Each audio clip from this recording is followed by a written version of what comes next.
वाक्य विचार। तो बच्चों पहले जान लेते हैं कि वाक्य क्या होता है। यहाँ पर आपको देखिए स्क्रीन पर दिखाई दे रहा है अ, र, म, ब। ये जो दिखाई दे रहा है इसे हम वर्ण कहते हैं, और हमारे किसी भी शब्द या किसी भी वाक्य की शुरुआत इन वर्णों के साथ ही होती है, तो इसे हम वर्ण कहेंगे। जब दो या दो से अधिक अक्षर को मिलाने से शब्द बनते हैं, है ना, आप जानते हैं, जैसे अ और ब, अ को और ब को मिला दिया तो अब, ब और म को मिला दिया तो बम, अ म र को मिला दिया तो अमर। ये एक व्यक्ति का नाम है और इसका अर्थ भी होता है कि जो कभी न मरे, तो इसे ही हम कहेंगे शब्द। इसके बाद जब हम किसी शब्दों को अलग अलग किसी दूसरे शब्द से जोड़ते हैं तो वह एक वाक्य का रूप धारण कर लेता है। जैसे अमर शब्द को ही ले ले तो अमर किताब पढ़ता है, ये एक सार्थक वो जो है वाक्य है। किताब अमर है पढ़ता, यहाँ पर भी सब शब्द तो है, लेकिन ये एक क्रम में न होने की वजह से इसका अर्थ खो जा रहा है, और इसे ही हम निरर्थक कहेंगे। अर्थात वह पद समूह जिससे श्रोता को वक्ता के अभिप्राय का बोध हो, वही सार्थक वाक्य कहलाता है। यानी समझ में आए कि बोलने वाला क्या कहना चाह रहा है। शब्दों के सार्थक मेल को ही हम वाक्य कहते हैं। इसके बाद महत्वपूर्ण बातें हैं कुछ और, जो जिसको समझे बिना हम आगे नहीं बढ़ सकते हैं। तो कर्ता और क्रिया। कर्ता और क्रिया क्या होते हैं?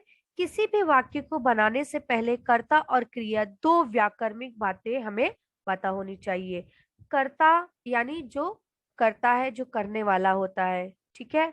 और क्रिया, बिना क्रिया के कोई भी वाक्य पूरा नहीं होता है, वहां पर हमेशा क्रिया मौजूद होती है। तो यहाँ पर उदाहरण के तौर पे देखेंगे हम, बच्चा रोया। तो बच्चा रोया, कौन रोया? बच्चा। तो बच्चा क्या हो जाएगा? कर्ता। बिना कर्ता और क्रिया के वाक्य अधूरे होते हैं, और रोया क्रिया, तो इसे ही हम सार्थक वाक्य कहेंगे। अब इसके बाद प्रत्येक वाक्य के दो अंग होते हैं ना, जैसे हमारे शरीर के भाग होते हैं उसी तरह से वाक्य के भी दो अंग है, एक उद्देश्य और एक विधेय। तो जिस प्रकार कर्ता और क्रिया के बिना वाक्य अधूरा होता है, उसी प्रकार किसी भी वाक्य को पूरा करने के लिए उद्देश्य और विधेय का होना जरूरी है। उद्देश्य कौन? उद्देश्य यानी कर्ता, जिसके बारे में बात की जाए, और विधेय यानी उद्देश्य के बारे में क्या बात की गई, यानी जो करता है उसके बारे में हमने क्या बातें की। तो वाक्य की रचना उद्देश्य और विधेय के योग से पूर्ण होती है। योग, योग यानी जुड़ना। तो उद्देश्य और विधेय को जब जोड़ेंगे तभी वो वाक्य पूरा हो जाएगा। उदाहरण के तौर पर, रावण ने सीता को चुरा लिया। यहाँ पर रावण उद्देश्य हो जाएगा और सीता को चुरा लिया विधेय हो जाएगा। तो एक बात हमेशा ध्यान में रखें बच्चों, जब भी आप उद्देश्य को निकालेंगे तो उद्देश्य के साथ जितने भी कारक के जो चिन्ह होते हैं ना, परसर्ग, से, में, ने, को, इस तरह के जो होते हैं वो उद्देश्य में हमेशा ले लिए जाएंगे। अब वाक्य के प्रकार की ओर देखें तो वाक्य के दो मुख्य भेद होते हैं। एक होता है रचना के आधार पर, यानी उसकी बनावट, यानी उस वाक्य की रचना, फॉर्मेशन किस प्रकार की गई है। और दूसरा अर्थ के आधार पर, यानी उस वाक्य से क्या अर्थ, क्या भाव निकल कर आ रहा है। तो आज की इस वीडियो में हम सिर्फ और सिर्फ रचना के आधार पर वाक्य भेद जानेंगे। आगे बढ़ते हैं हम। तो रचना की दृष्टि से वाक्य के कुल तीन ही प्रकार होते हैं, ठीक है। तो कौन कौन से होते हैं? सरल वाक्य, संयुक्त वाक्य, और तीसरा होता है मिश्र वाक्य। सरल वाक्य। अब सरल वाक्य, सरल का मतलब ये होता है आसान, साधारण, सिंपल, जिसका कोई तामझाम नहीं, बड़ा आसान सा होता है।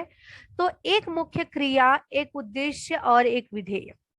कोई भी योजक शब्द इसमें नहीं होते हैं, ठीक है। कोई भी योजक शब्द कौन से होते हैं? व, तथा, या, और, इसलिए, लेकिन, किंतु, परंतु, इस तरह के जो शब्द होते हैं वो योजक शब्द में आ जाते हैं। तो यहाँ पर सरल वाक्य में सीधी सी बात कही जाएगी, वहां पर कोई दूसरा वाक्य नहीं होगा, एक ही बात होगी, जहां पर एक क्रिया होगी, एक उद्देश्य होगा और एक ही विधेय होगा। जैसे राम ने तीर मारा, नौकर ने समय पर काम पूरा कर लिया। सांझ होते ही पक्षी घोंसलों में आ गए। अब आते हैं हम संयुक्त। संयुक्त का अर्थ होता है यौगिक या संश्लिष्ट वाक्य। संयुक्त मतलब जुड़ना, यानी यहाँ पर जब दो अलग अलग स्वतंत्र वाक्य एक दूसरे से जुड़ेंगे और तब वो संयुक्त वाक्य कहलाएंगे।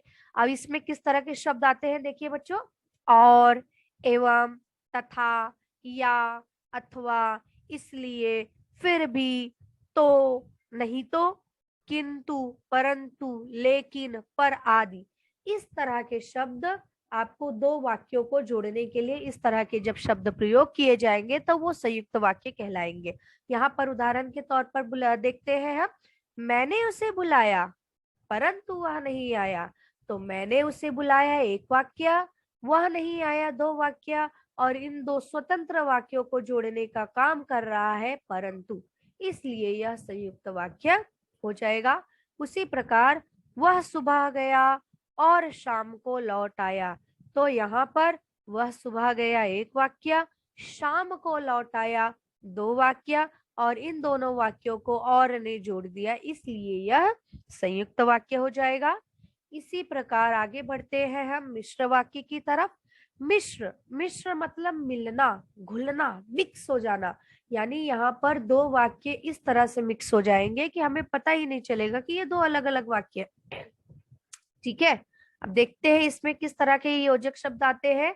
यहाँ पर आएगा कि, ताकि, क्योंकि, जैसा कि, जो, जितना उतना, जैसा वैसा, जब तब, जहां वहां, जिधर उधर, यद्यपि, तथापि, भले ही, जब ही, अगर, यदि, तो। इस तरह के जो योजक शब्द अगर दो वाक्यों के बीच में आ जाएंगे तो वह मिश्र वाक्य में आ जाएगा। यहाँ पर उदाहरण देख लेते हैं।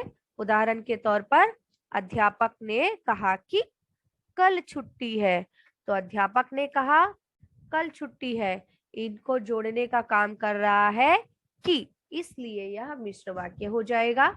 एक और उदाहरण देखते हैं हम। यद्यपि वह दुबला पतला है तथापि वह ताकतवर है, तो वह दुबला पतला है वह ताकतवर है, इनको यद्यपि और तथापि ये दो शब्दों ने जोड़ने का काम किया, यानी इसे मिक्स करने का काम किया, इसलिए यह मिश्र वाक्य हो जाएगा। तो याद रहे बच्चों, यहाँ पर जो मैंने उदाहरण में दिए हैं अगर इस तरह के शब्द योजक शब्द आ जाएंगे तो वो मिश्र वाक्य कहलाएगा। तो बच्चों मुझे उम्मीद है आप सभी को बहुत अच्छे से समझ में आ गया होगा। यहाँ पर मैंने आपकी प्रैक्टिस के लिए भी कुछ प्रश्न रखे हैं, आप देख लीजिए और यहाँ पर अभ्यास कर सकते हैं। तो अभ्यास का जो समय है वह देखिए, वह खाना खाकर सो गया। अब आपको पहचानना है कि यह वाक्य का कौन सा भेद है। वह बच्चा ही तो था पर था चतुर। यदि अकाल पड़ेगा तो लोग मरेंगे। अब आप इसे आप जो है अपनी उत्तर पुस्तिका में लिखकर इसका उत्तर लिख लीजिए और प्रैक्टिस कर लीजिए। तो मुझे उम्मीद है बच्चों आप सभी को रचना के आधार पर वाक्य भेद बहुत आसानी से समझ में आ गया होगा। और अगर आपको हमारा यह वीडियो पसंद आया होगा तो इसे लाइक और सब्सक्राइब करना ना भूलें। अब अगली मुलाकात होगी हमारे अगले वीडियो में, तब तक के लिए धन्यवाद।